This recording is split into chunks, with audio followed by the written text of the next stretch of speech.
Yo'l yuzida men sizlarga 3-etajdan 3 xonali kvartira topib qo'ydim. Avzolarini qilib beramiz. Koridorlarimiz xuddi shunaqangi holatda bo'ladi.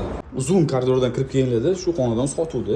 Bu yerda bolalar uchun mo'ljallangan xona. Bu yerda o'zini sanuzeli, polni podключ qilib 10 kun, 15 kun ichida topshiriladi. Bemalol qo'yib chiqarasizlar. Narxi 38 ming, 67 kvadrat.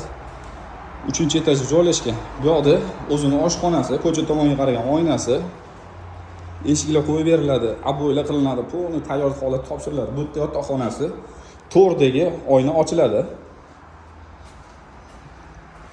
Bu yerda mehmonlar uchun mo'ljallangan kattagina o'zining xonasi, ikki tomonga qaragan oynasi, bu tomoningiz toza havo, tanga davo. Manzilimiz Toshkent viloyati O'rta Chirchiq tumani, Avangard mahalla deyiladi. Kimga qiziq bo'lsa, aloqaga chiqib ko'rasizlar. Food City'dan 3 kilometr. Narxi 38 ming, kadastrlari tayyor, polni podключ holatda topshiriladi. Kimga qiziq bo'lsa, aloqaga chiqaverasizlar. Plusiga mana shu joy sizlarga qo'shib beriladi 38 ming ichida. Bu yerda ham bemalol sklad qilib foydalansangiz bo'ladi. Bu bonusiga maza qilib yuboradigan joy xullas.